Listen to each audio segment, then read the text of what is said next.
تو آپ کو ہر شادی میں نیا جوڑا چاہیے. جو جوڑا پہن لیا آج اب وہ دوسری شادی میں نہیں پہنا جا سکتا، تو اس لیے کی توہین ہو جائے گی، ذلت ہو جائے گی.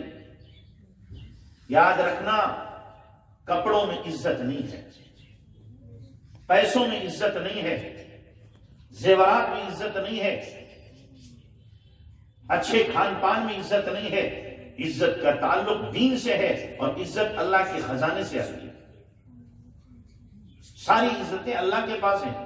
وَلِلَّهِ الْعِزَّةُ وَلِرَسُولِهِ وَلِلْمُؤْمِنِينَ. عزت اللہ کی، اللہ کے رسول کی، ایمان والوں کی. اللہ کی طرف سے عزت آتی ہے، نبی پر اترتی ہے، اور ایمان والوں میں تقسیم ہوتی ہے. اگر عزت کپڑوں میں ہوتی تو ہم عائشہ رضی اللہ تعالیٰ عنہ ایک سوٹ میں کئی 100 لڑکیوں کو رخصت نہ کر دیتی. ہم عائشہ کے پاس ایک قیمتی اچھا سوٹ تھا، وہی سوٹ منگایا جاتا مدینہ کی کسی لڑکی کا جب نکاح ہوتا، وہ پہلی رات میں اسی سوٹ کو پہن کے جاتی تھی، اسی میں رخصت ہوتی تھی. پھر وہ واپس کر دیتی تھی، پھر دھلا جاتا تھا، پھر وہ دوسرا پہن لیا کرتی تھی. کہتی ہیں سینکڑوں بچیاں ایک سوٹ میں رخصت ہو گئی، تو کیا وہ سب ذلیل ہو گئی؟ ان کی عزت نہ رہی. آج بھی ان کا نام جب صحابیات کا آتا ہے آپ کا دل محبت سے بھر جاتا ہے. تو عزت کپڑوں میں نہیں ہے. عزت اگر کپڑوں میں ہوتی تو حضرت عمر رضی اللہ تعالیٰ عنہ 17 پیوند لگا کر کے منبر پر بیٹھ کے خطبے نہ دیتے. 17 پیوند لگے ہوئے ہیں اور حضرت عمر رضی اللہ تعالیٰ عنہ منبر پر خطبہ دے رہے ہیں، اور اسی خطبے میں کہہ رہے ہیں یا ساریہ الجبل، ساریہ پہاڑ کی طرف دیکھو. اللہ نے سارے پردے ہٹا دیے، اور جہاں پر لشکر گیا ہوا تھا، لشکر مدینے میں بیٹھ کر کے دیکھ رہے ہزاروں میل کی دوری پہ، اور اس کو کمان کر رہے ہیں، بتلا رہے کہ تمہیں یہ کرنا ہے. کپڑے تو ان کے بڑے بوسیدہ تھے، پیوند زدہ تھے. حضرت عمر کی امی فاقے ہو رہے تھے. آپ عزت سمجھتی ہو کپڑوں میں؟ نہیں، کپڑوں میں عزت نہیں ہے. آپ روزانہ لاکھوں کا ایک سوٹ پہنو، آپ کو عزت نہیں مل سکتی. عزت اخلاق میں ہوتی ہے، کردار میں ہوتی ہے، دین میں ہوتی ہے، شریعت میں ہوتی ہے، خدا کے حکم میں عزت ہے، تقوی میں عزت ہے. ان چیزوں میں عزت اللہ نے رکھی ہے. آپ کی زندگیوں میں اگر تقوی آئے گا، آپ پیوند لگے ہوئے کپڑے پہنے گی، پھر بھی اللہ آپ کو عزت دے گا. آپ کی زندگی میں دین ہوگا، آپ کے پاس چاہے 2 ہی سوٹ ہوں، محلے کی عورتیں آپ سے محبت کریں گی. تو کپڑوں میں، میک اپ میں عزت نہیں ہے. عزت اللہ نے دین میں رکھی ہے. حضرت مولانا سجاد صاحب دامت برکاتہ کہتے ہیں کہ لکھنؤ میں ایک جماعت آئی مستورات کی جاپان سے. وہاں سے جماعت آئی تو اچھی کالونی تھی، اس میں ٹھہرایا گیا. پھر مستورات کا اجتماع رکھا گیا. اب کالونی میں تو بڑے بڑے لوگ رہتے ہیں، تب ان کی گھر والیاں باقاعدہ پینٹ کر کے، میک اپ کر کے اچھی طریقے سے آئیں، اچھے کپڑے پہن کر کے اور بے حجاب ہو کر کے آئے. اور کئی 100 مستورات میں بیٹھی ہوئی ہیں. جاپان کی جو خاتون تھی اس نے انگلش میں بات کی، جو ٹرانسلیٹر تھی اس نے ترجمہ کیا. تو جاپان کی عورت نے ایک عجیب بات کہی. اس نے کہا کہ دیکھو ہمارے یہاں جب کتے پاگل ہو جاتے ہیں تو وہ اچھا گوشت نہیں کھاتے، سڑا ہوا گوشت کھاتے ہیں، اور جب وہ ٹھیک ہوتے ہیں تو اچھا گوشت کھاتے ہیں. پاگل ہو جاتے ہیں، کٹخنے ہو جاتے ہیں تو سڑا ہوا گوشت کھائیں گے، اچھا نہیں کھائیں گے. پھر اس نے کہا دیکھو ہم جس کلچر اور تہذیب کو تھوک کر کے آئے اسی تہذیب و کلچر کو تم اپنا رہی ہو. یہ جو تم میک اپ کر کے آئی ہو اور یہ تم ڈریس پہن کر کے آئی ہو الٹے سیدھے، کہا یہ ایسا ہی ہے کہ اسلام نے خوبصورت زندگی گزارنے کا طریقہ دیا تھا، تم نے اس کو تو پسند نہیں کیا. جیسے کتا سڑا ہوا گوشت کھاتا ہے، پاگل ہو جاتا ہے، ایسے ہی تم نے سڑی ہوئی تہذیب کو، سڑے ہوئے کلچر کو، اس کو اپنایا، اس کو پسند کیا ہے. اس سے پتہ چل رہا ہے شاید تمہارا دماغ خراب ہو گیا، تبھی ان کے طریقے کو، غیروں کے طریقے کو اپنا کر کے تم نے اپنی زندگی میں لاگو کیا. تو اس لیے محترم خواتین، میری بہنوں، اللہ کے لیے اپنی زندگی میں دین لانے کی کوشش کرو، پوچھ پوچھ کر کے دین پر عمل کرو۔ اگر زندگی کا آپ سکون چاہتی ہو، زندگی کا آپ چین چاہتی ہو، سکھ چاہتی ہو، تو دین کے سوا آپ کو کہیں نہیں ملے گا۔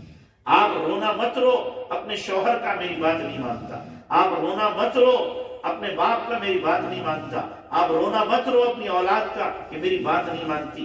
جب آپ اللہ کی نہیں مانو گی، آپ رسول اللہ صلی اللہ علیہ وسلم کی نہیں مانو گی، آپ کی اولاد آپ کی نہیں مانے گی، آپ کا شوہر آپ کی نہیں مانے گا، آپ کا بھائی آپ کی نہیں مانے گا۔ آپ اللہ رسول کی ماننا شروع کر دو، اللہ تبارک تعالیٰ ان سب کے دل میں آپ کی محبت ڈالے گا، پھر یہ سب آپ کی بات مانے گا۔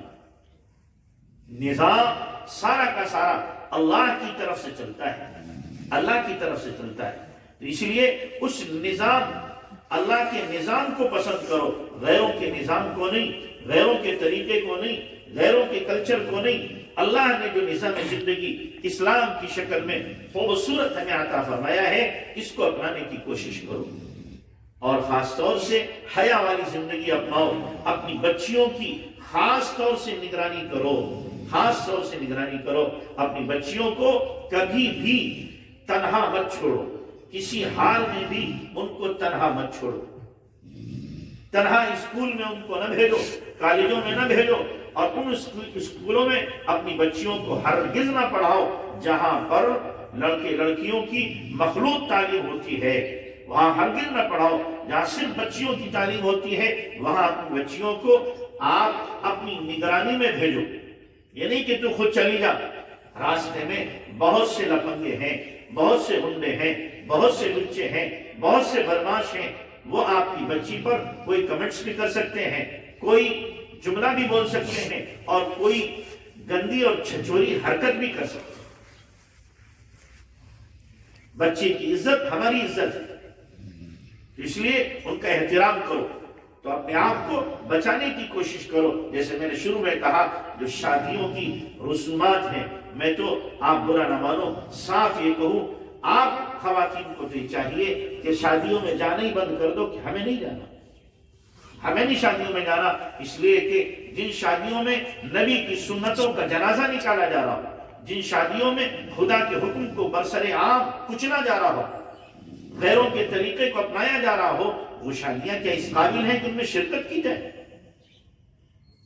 جن شادیوں میں لڑکے جوان مستورات کو کھانا کھلا رہے ہو، کیا آپ کی غیرت اس کی اجازت دیتی ہے کہ جوان لڑکے کھانا کھلا رہے ہیں اور آپ ان کے سامنے منہ کھول کے کھانا کھائیں؟ آپ کی حیا کہاں چلی جاتی ہے اس وقت میں؟ آپ تو سختی سے منع کرو کہ کوئی جوان لڑکا گھس نہیں سکتا اس میں، اور جوان لڑکا اگر کوئی آئے تو فوراً آپ کہو کہ ہم نہیں کھانا کھاتے، ہم یہاں سے نکل کے جا رہے ہیں۔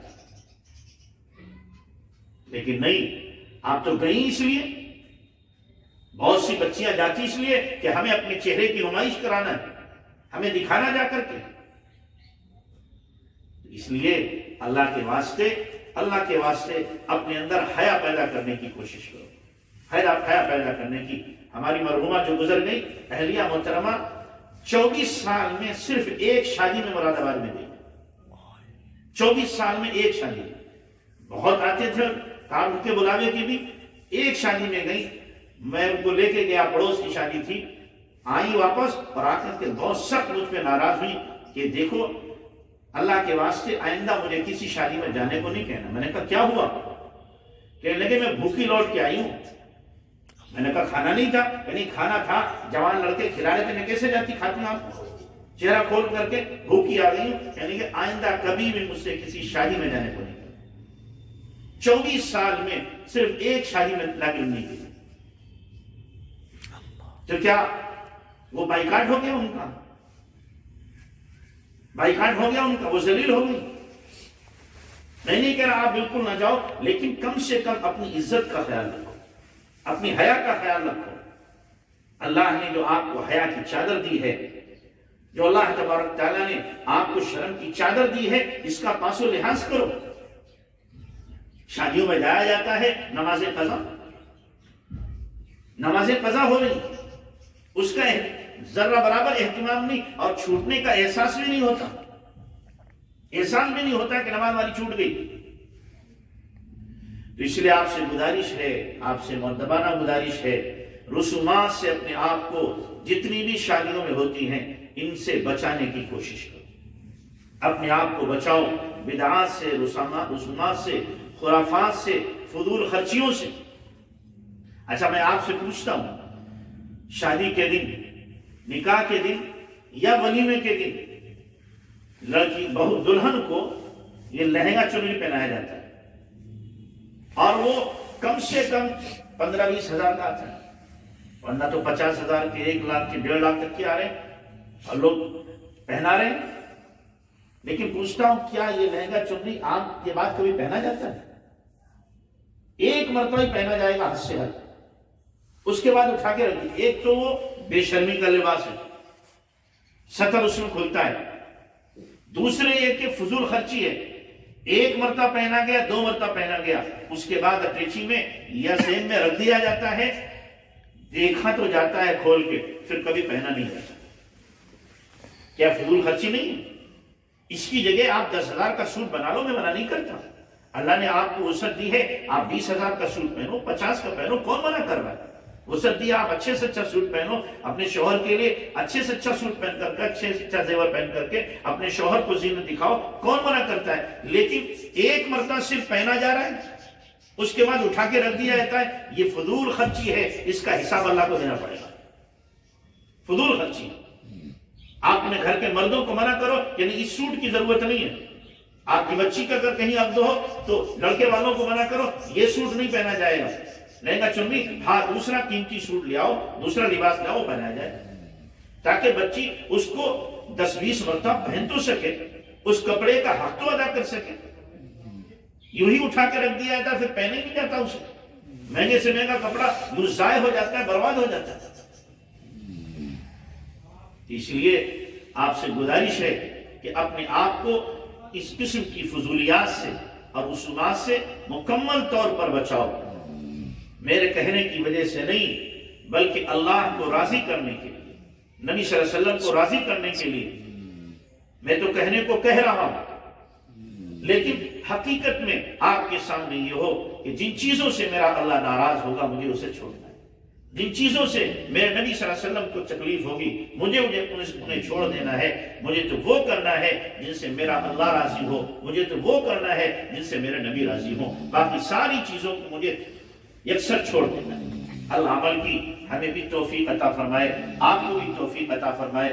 اگر میری سخت کلامی میں آپ کو تکلیف ہوئی ہو تو میں معافی مانگتا ہوں، لیکن کیا کروں، میرے دل میں جذبات ہیں، درد ہے جو آپ کے سامنے رکھا ہے۔ اللہ کرے آپ میں سے کوئی اللہ کی بندی ماننے والی بن جائے، ان رسومات سے توبہ کرے اور دوسروں کو بھی بچانے والی بنے۔ اللہ عمل کی توفیق دے۔